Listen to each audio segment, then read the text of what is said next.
आखिर 16 सीट वाला जीत जाता है और 20 सीट लाने वाला हार जाता है। तब लोकतंत्र की हत्या नहीं होती है। सीना ठोक के बोलने वाले कि हम 400 पार हैं, हमने राम मंदिर बनाया, हमने इन चीज़ों को किया है, उनको ज़रूरत पड़ जाती है कि नीतीश कुमार जैसे छोटे नेता से हाथ मिलाने की। अगर आपको इतना ही विश्वास रहता है अपने आप पे, तो इस तरह की चंडीगढ़ वाली हरकतें क्यों हुई है? अभी हाल ही में, कल के ही ये न्यूज़ में काफ़ी ज़्यादा प्रचलित है कि लोग देख रहे हैं, और जो लाइव स्ट्रीमिंग हो रही है इसमें उसके चमचे जो बीजेपी के हैं, अगर एक सबसे बड़ी चीज़ क्या है पता है? अगर आप बीजेपी के सपोर्टर नहीं हैं तो आपके पीछे ईडी का भूत छोड़ दिया जाएगा, और वो भूत आपको तब तक डराएगा जब तक कि आप बीजेपी के सानिध्य में नहीं आ जाते हैं। बीजेपी के सानिध्य में आएंगे तो वो बजरंगबली हैं, वो भूत पिशाच सब जो है डरे सो पीरा, वही हाल है। तो इस तरह की चीज़ें अगर लोकतंत्र में हो तो लोकतंत्र की रक्षा कौन करेगा? कहते हैं भारत माता की जय करिए, वंदे मातरम करिए, इस तरह से होगा। भारत माता के जो संविधान लिखा गया था उसको तार तार करना। बाबा साहब अम्बेडकर अगर संविधान में ये कहते कि ये पुजारी मंदिर में जाने के लिए आपके लिए दरवाजे खोलेंगे, अगर उसे जो उस समय कहा गया था और उनसे कहा गया था कि आपके लिए अब कभी बंधन नहीं रहेगा, लेकिन बाबा साहब ने कहा था दलित, पिछड़ा और नीचे तबके के जितने लोग हैं उनको आरक्षण दीजिए, ताकि आपके स्टैंडर्ड में आके आँख से आँख मिला के वो बात कर सके, वो शिक्षा ले सके। तो देश का भविष्य तभी तय होता है जब वहाँ के जनता शिक्षित होते हैं। अगर शिक्षित नहीं है तो उस देश का भविष्य बर्बाद हो जाएगा। लोगों को लगता है कि ये काफ़ी जो है बहुत ही दयावान और अवतारित पुरुष हैं। कुछ दिनों के बाद ये अवतार घोषित कर दिए जाएंगे और इनका भी मंदिर बनेगा और उनकी भी पूजा होगी। तो बैलेट जहाँ पे गणना होती है वहाँ पे 20 सीट मिले थे, और वो भी गठबंधन के हिसाब से। चलिए राघव चड्ढा जी के आपके भाषण सुनाते हैं कि किस तरह से यहाँ पे तानाशाह नॉर्थ कोरिया का एक छवि आपको देखने को मिलेगा अभी के लोकतंत्र में। था देशद्रोह था। आज जो हमने फर्जीवाड़ा, जो गैर कानूनी काम, जो इलीगैलिटी चंडीगढ़ मेयर चुनाव में देखी है, उसे सिर्फ और सिर्फ राष्ट्रद्रोह कहा जा सकता है। आप सभी ये बात जानते हैं कि मेयर के चुनाव में 20 वोट इंडिया गठबंधन के पास थे और मात्र 16 वोट भारतीय जनता पार्टी के पास थे।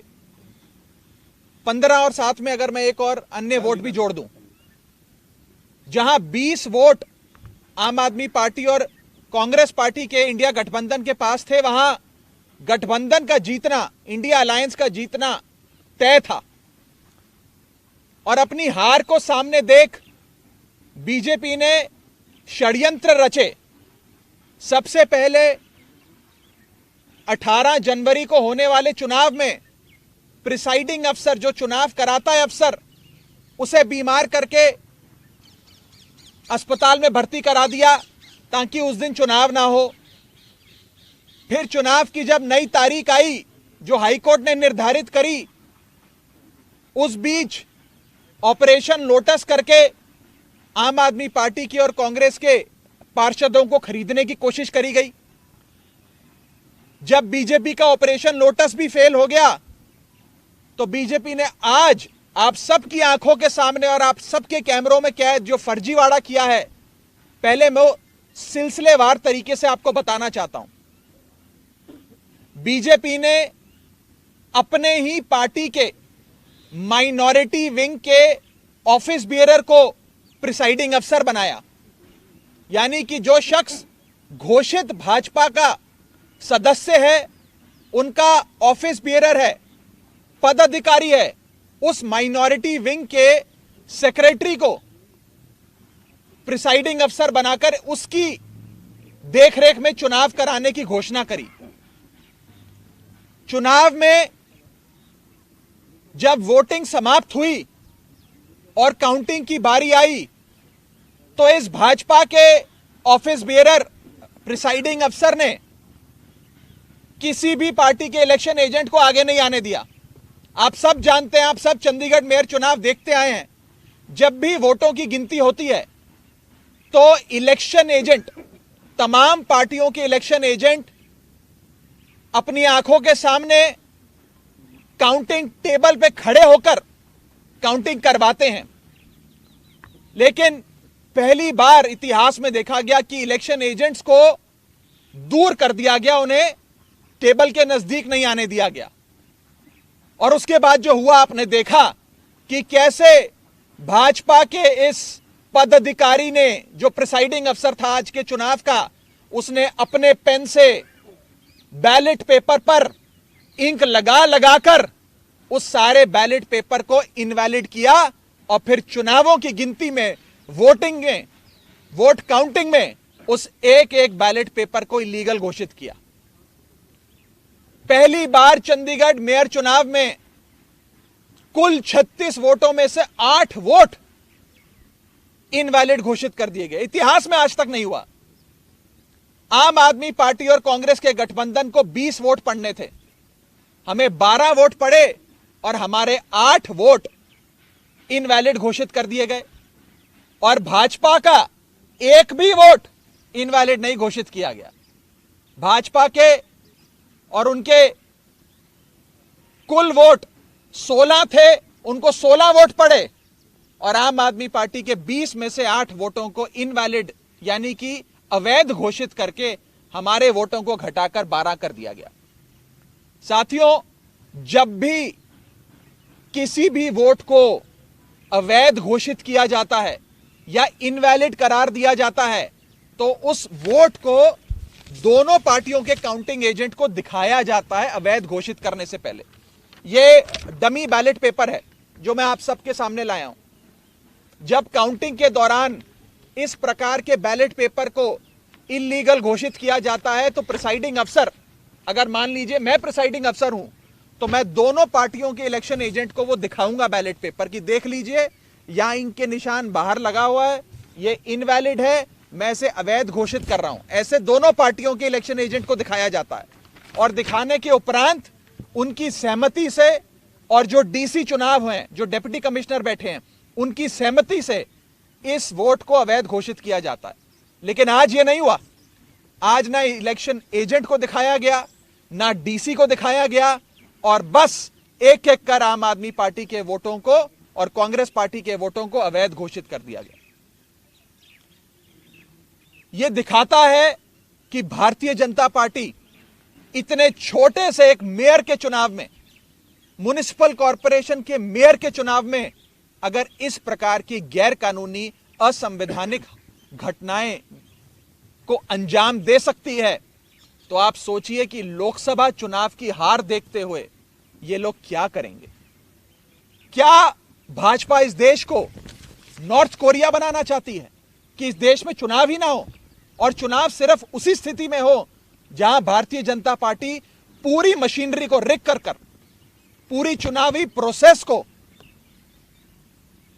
विशिएट कर चुनाव जीत सके।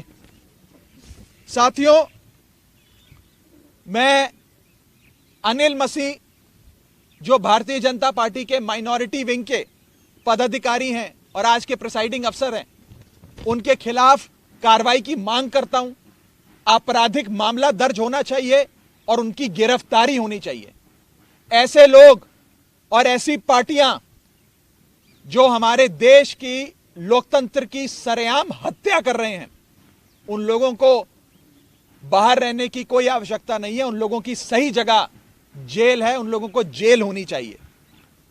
और मैं एक और आपको फैक्ट बताना चाहता हूं। जब भी काउंटिंग के दौरान कोई भी इलेक्शन एजेंट पार्टी का ऑब्जेक्शन रेस करता है तो उस ऑब्जेक्शन को डिप्टी कमिश्नर और वहां पर बैठे जो इलेक्शन ऑफिसर्स होते हैं उनसे सलाह मशवरा करके उसका हल किया जाता है। आज पूरे सदन में हंगामा चल रहा था, लोग आपत्ति दर्ज कर रहे थे, प्रिसाइडिंग अफसर के कंडक्ट पे सवाल खड़े कर रहे थे, लेकिन प्रिसाइडिंग अफसर इलेक्शन कराते रहे, काउंटिंग करते रहे और जैसे ही बीजेपी के कैंडिडेट को उन्होंने घोषित किया बतौर विजेता, उसके बाद जितने भी बैलेट पेपर थे काउंटिंग के उन्हें जल्द से जल्द हटाकर एक कमरे में लॉक कर दिया गया। न जाने उन बैलेट पेपर्स के साथ इन लोगों ने आगे क्या किया होगा। बैलेट पेपर तक किसी पार्टी के किसी प्रत्याशी को किसी काउंसलर को नहीं दिखाया गया, बैलेट पेपर तक गायब कर दिया गया है। यह आज सरेआम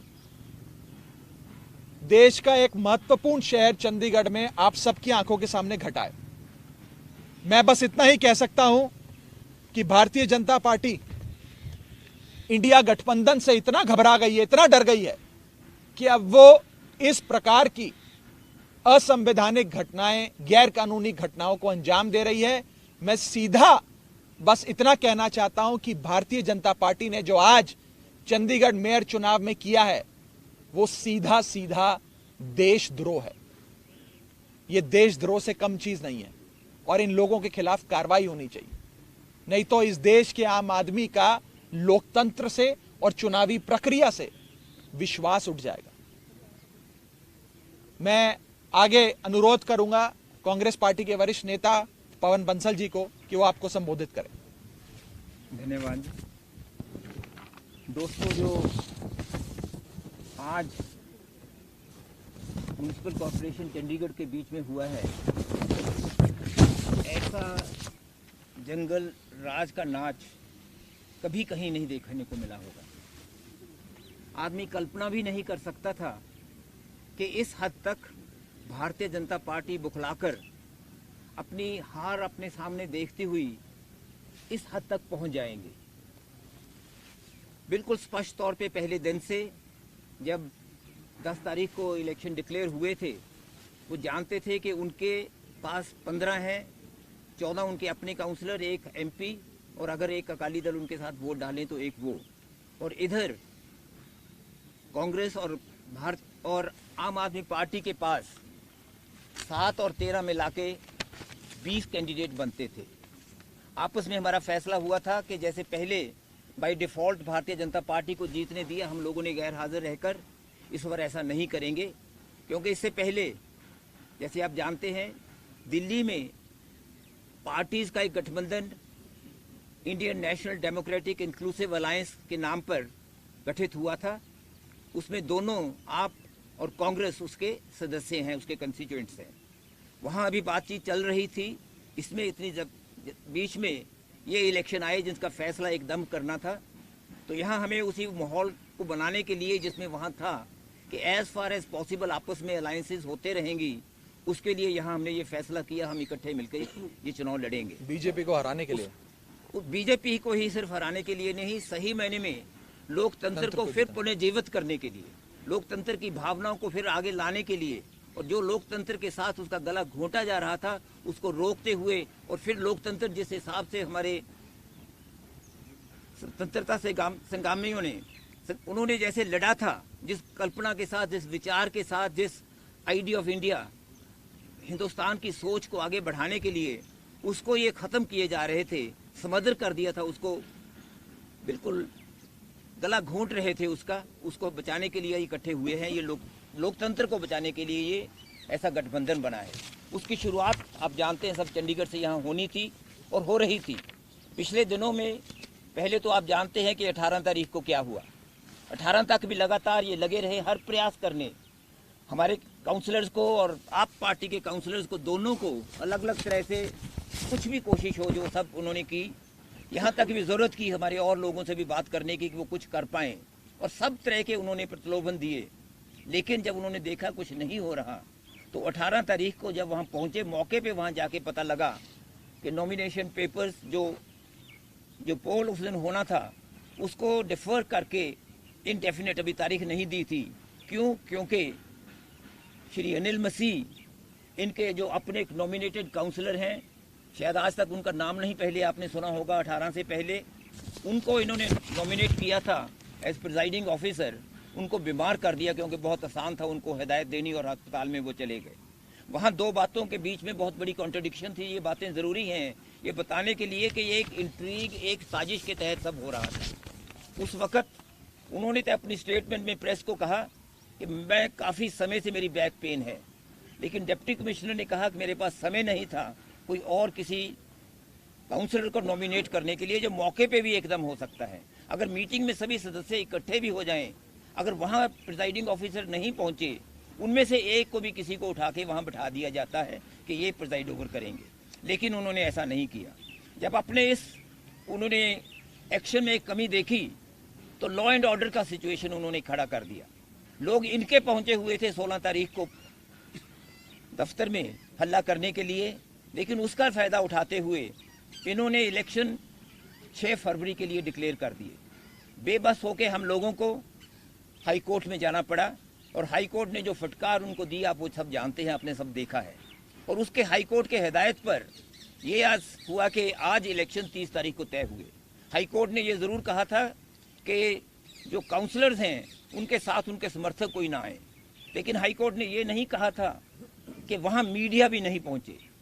इन्होंने ये पहली बार और चीज़ों के साथ साथ एक पहली बार ये किया कि मीडिया को भी वहाँ आने नहीं दिया, मीडिया बाहर रहे। और उन्होंने, जो मैं फिर कह रहा हूँ कि वो कल्पना भी नहीं हो सकती थी। हमें ख्याल आता था दिमाग में भी ऐसी क्या चीज़ है कि जब इनके तावड़े जी यहाँ आए वो कह रहे थे कि हम जीतेंगे, हर हालत में जीतेंगे, आप आश्वस्त रहिए कि हम जीतेंगे। अपने काउंसलर्स को कह रहे थे भी क्या ऐसी चीज़ है जिससे वो करेंगे। सब प्रयास उनके विफल रहे। तो उन्होंने आज जब चुनाव शुरू हुए उस वक़्त, अगर आप एक पता नहीं शायद गलती उनसे हो गई, जिसने वो की होगी उसको भी सज़ा देंगे ये लोग, वो सारे का सारा इन्होंने लाइव स्क्रीन पे दिखाना शुरू कर दिया। और वो लाइव स्क्रीन पे हम लोगों को बाहर सभी को देख रहा था, आप भी देख रहे होंगे उसको। उसमें एक एक नॉमिनेशन पेपर पे अगर आप गौर से देखें, मैं उनका धन्यवाद करता हूं जिन्होंने दोस्तों ने वो उसको पकड़ा। एक एक नॉमिनेशन पेपर पे एक साइड पे थोड़ा सा निशान लगा के दूसरी तरफ हस्ताक्षर करते हैं। हमने डिप्टी कमिश्नर से पहले रिक्वेस्ट की हुई थी कि ये जो प्रिजाइडिंग ऑफिसर हैं उनके पास पेन अलग रंग का होना चाहिए, हरे रंग का उनके पास पेन होना चाहिए, ताकि ऐसा ना हो कि वही कोई निशान लगा दें जिसका हमें डर था वो करें। हमने ये ज़रूर सुनिश्चित किया कि बैलेट पेपर देने से पहले ऐसा ना कर दें। लेकिन जब बैलेट पेपर वहाँ पहुँचे, एक नॉर्मल प्रोसेस है, वो नॉर्मल डेमोक्रेसी का अधिकार है पार्टीज़ का, इलेक्शन लड़ने वालों का, कि अपना एक काउंटिंग एजेंट वहाँ मौके पे बिठाते हैं। काउंटिंग एजेंट आगे होते हैं, दोनों कैंडिडेट अपना अपना एक नामजद कर देते हैं। वो वहाँ आके वहाँ वो देखते हैं, एक एक पेपर को वो देखते हैं, फिर वो देखते हैं भी हाँ ये इनवैलिड है। लेकिन इस केस में क्या हुआ, जो काम सेक्रेटरी या किसी और ऑफिसर का होना था म्यूनिसिपल कॉरपोरेशन में, वो भी उन्होंने प्रिजाइडिंग ऑफिसर ने खुद ले लिया। बैलेट पेपर निकाल के बाहर रखे, एक एक को खुद खोल के देख रहे थे हम उनके चेहरे पे क्या रंग उड़ रहे थे। वो देख रहे थे ये भारतीय जनता पार्टी हार रही है, और ये आपका जो कैंडिडेट मेयर का था, हमारे कांग्रेस के होने थे senior deputy mayor and deputy mayor, आपस में ये समझौता था। जो ये कैंडिडेट हमारे साझे कैंडिडेट मेयर के लिए थे, देख रहे थे उनको वोटें ज़्यादा, उनके साझे कैंडिडेट मेयर के लिए थे, देख रहे थे उनको वोटें ज़्यादा, उनके चेहरे पे देखने को पता लगता था, उनके हाथ कांपने में पता लगता था। उन्होंने वो 2 बार ऐसे ऐसे करके रख दिए। बाद में उन्होंने फिर, वो ऐसा नहीं होता, बाद में उन्होंने फिर उठा के एक पे निशान लगाया साइड पे और वहाँ हस्ताक्षर करके रख दिए, उनको रिजेक्ट करते रहे, दूसरे 2 ट्रेज में रख दिए। रिजल्ट वो हुआ जो राघव जी ने कहा है, 12 और 16 रहे। 8 वोटें पहली बार, यानी कि 25% से ज़्यादा वोटें रिजेक्ट हुई हैं इनवैलिड होके। आज तक जहाँ बिल्कुल अनपढ़ लोग भी वोट डालते हैं, वहाँ भी ये कभी नहीं होता। वहाँ कभी नहीं देखने को आया कि इतनी बड़ी परसेंटेज पे वोट्स रिजेक्ट हुई हों। बिल्कुल बेशर्मी के साथ उन्होंने वो आज किया जो लोकतंत्र में नहीं होता। एक पहले से साजिश थी, जब जो पहले दिन से सोच रहे थे कि हम कुछ भी हो ये चुनाव जीतेंगे, और हमारे दूसरों ने एकदम वहाँ प्रोटेस्ट किया। और एक दिलचस्प बात ये है कि जो उनके अपने जिनको उन्होंने बिठा दिया उसकी कुर्सी पे, मैं ये नहीं कहता कि वो चुने गए शब्द गलत होगा, उनको जो जबरदस्ती वहां बिठा दिया गया, impostor, I am using that word with responsibility, एक impostor, a person who usurped the authority of the mayor, उसको वहां बिठा, एकदम पास खड़े हैं, एक सेकंड में अगर आपने देखा होगा वो एकदम वहां कुर्सी पे बैठ गए। नहीं तो क्या होता है, वो ऐलान करते हैं, सामने से वो उठ के आते हैं, उसके साथ दूसरे सदस्य उनको लेके आते हैं, उनको कुर्सी पे बिठाते हैं, फिर वो आगे कॉन्डक्ट करते हैं इलेक्शन। ये नहीं हुआ। और बैलेट पेपर्स का क्या हुआ वो बिल्कुल हमें किसी को मालूम नहीं। इतने लोग उस पे टेबल पे भारतीय जनता पार्टी के चढ़ गए, ऐसा माहौल उन्होंने अफरा तफरी का वहाँ कर दिया कि किसी बात का वहाँ नहीं होता। हमारे सदस्यों ने सभी ने 20 के 20 ने इकट्ठे होके दूसरे दोनों कैंडिडेट्स वाला इलेक्शन पोस्टपोन, उसको प्रोटेस्ट में हमने हिस्सा नहीं लिया, क्योंकि अगर उसमें हम हिस्सा लेते तो हम ये बात कबूल कर लेते कि ये मेयर हैं। ये अच्छा नहीं लगता कहते हुए, लेकिन ये सत्य है, ये सच्चाई है, हमें कहना होगा कि इस वक्त उस मेयर को माना नहीं जा सकता। मेयर एक साजिश के तहत है, देशद्रोह जैसे कहा राघव जी ने, वो सचमुच एक देशद्रोह है। लोकतंत्र के साथ ऐसा एक घटिया, एक घिनौना माहौल जो आदमी सोच नहीं सकता। और ये हमारी वो बिल्कुल फादर्स्ट फियर्स, जो हम वो शंकाएं मन में कभी आती हैं कि लोकतंत्र में अगर ये फिर कहीं चुनाव जीत गए केंद्र में, जिसके कारण ये बना था गठबंधन, तो आगे के लिए देश में चुनाव को भूल जाइए। हमेशा लोग बात करते थे ईवीएम की, दोनों तरह के विचार होते थे, पार्टीज के अंदर भी दोनों विचार होते थे, लेकिन आज तो कुछ भी कह दें सब सच नजर आएगा कि ये अपनी सत्ता में रहने के कारण के लिए कुछ भी कर सकते हैं, किसी हद तक भी जा सकते हैं। ये बिल्कुल स्पष्ट उससे है। हम इनको नहीं मानते, हम इसको सिर्फ चैलेंज ये नहीं कि एक इलेक्शन पिटीशन होती है, वो नहीं होती। डिप्टी कमिश्नर देखने को नजर नहीं आ रहे थे, वहाँ कमिश्नर नजर नहीं आ रहे थे, वहाँ सेक्रेटरी जो होते हैं निकाल के असिस्ट करते हैं उनको खोलने के लिए, अलग अलग देखने के लिए। प्रिजाइडिंग ऑफिसर का काम ये नहीं होता कि अपने हाथ में सब चीज़ ले ले। प्रिजाइडिंग ऑफिसर बैठते हैं सर और कंडक्ट करते, सब चीज़ की जो प्रक्रिया होती है वो करते हैं दूसरे ऑफिसर्स। वो उनको नहीं करने दिया क्योंकि पहले से ही उनको हिदायत थी। एक ऐसे प्लायबल टूल थे उनके हाथ में जो इस चीज़ के मैं कहता हूँ काबिल नहीं थे, लेकिन काबिल ही नहीं, सिर्फ इसमें आज सहयोगी हो गए हैं उस अबेटमेंट में, उस क्राइम, उस अपराध में जो भुलाया नहीं जा सकता, जिसकी सजा जरूर मिलेगी। हम सब तरह से उसमें अपने जो भी कार्रवाई होगी करने की करेंगे।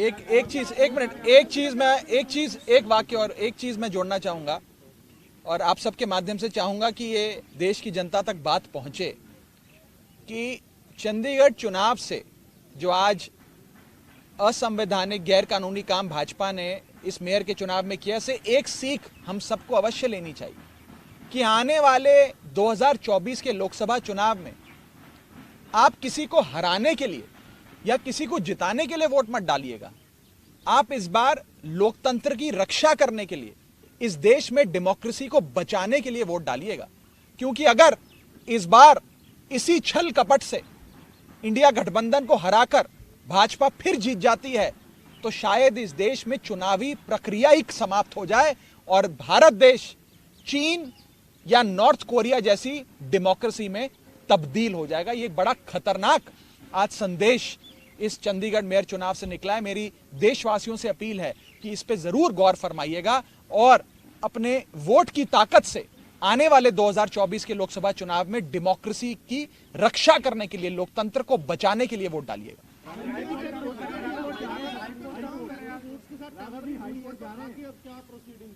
देखिए, अभी हम अपने कांग्रेस पार्टी, आम आदमी पार्टी मिलकर बैठेगी। आगे क्या सड़क से लेकर, कोर्ट से लेकर संसद तक क्या लड़ाई लड़नी है उसकी रूपरेखा बनाएंगे और अवश्य न्यायपालिका का दरवाजा भी जरूर खटकाएंगे। आप सब जानते हैं कि 18 जनवरी का चुनाव जब पोस्टपोन हो गया तो उसकी नई तारीख फरवरी में चंडीगढ़ एडमिनिस्ट्रेशन ने घोषित करी। उस तारीख को जल्द लाने के लिए, इलेक्शन को जल्द कराने के लिए भी, हमें न्याय लेने के लिए भी पंजाब हरियाणा हाईकोर्ट का दरवाजा खटखटाना पड़ा था। और आज भी न्याय पाने के लिए हमें अगर कोर्ट का दरवाजा खटखटाना पड़ेगा तो हम जरूर कोर्ट जाएंगे और न्याय की गुहार लगाएंगे। जब करेंगे तो बता देंगे।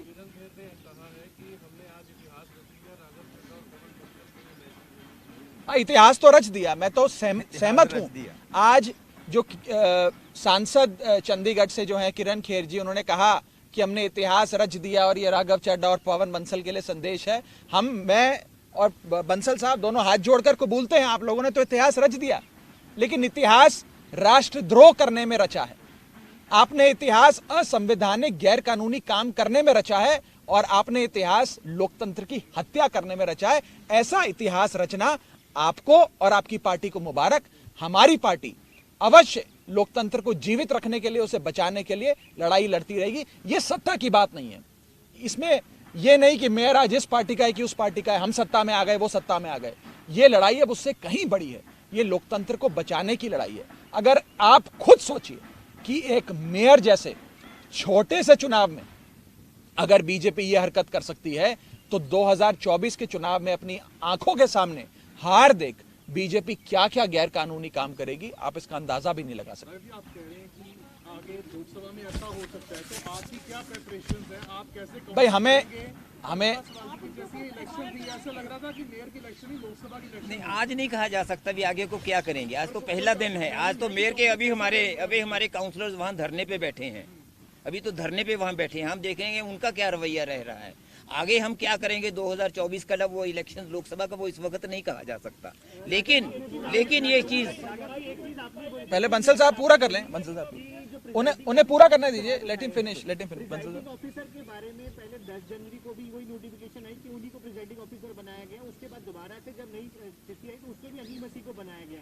तो उसके क्यों नहीं विपक्ष ने आपने नहीं, जरूरत नहीं थी, वो कहने की जरूरत नहीं थी। इतना उन पे हमें विश्वास करना चाहिए, मानना चाहिए। अगर वो उसको अपॉइंट करते हैं, वो आए हैं बिल्कुल अच्छे बैठ के आज कर रहे हैं, तो वो दर्शाता है कि उस दिन वो सब एक होक्स था, उस दिन वो झूठ था उनका कि मेरी बैक पेन बहुत दिनों से देखिए एक मिनट, हाईकोर्ट का जो ऑर्डर आया था, हाईकोर्ट ने अपने ऑर्डर में ये कहा कि इस पूरी इलेक्शन प्रोसेस की वीडियोग्राफी होगी और उस वीडियो का संज्ञान हाईकोर्ट खुद लेगा। मुझे पूरा विश्वास है कि पंजाब हरियाणा हाईकोर्ट में जब इस पूरे इलेक्शन प्रोसेस का वीडियो पहुंचेगा और ऑनरेबल जजेस अपनी आंखों से खुद देखेंगे कि कैसे भाजपा के माइनॉरिटी विंग के एक पदाधिकारी जो प्रिसाइडिंग अफसर बने, अपने ही पेन से निशान लगा लगाकर बैलेट पेपर को अवैध घोषित कर रहे हैं। ये सारी चीजें जब हाईकोर्ट के सामने आएंगी तो हाईकोर्ट अवश्य कार्रवाई करेगा।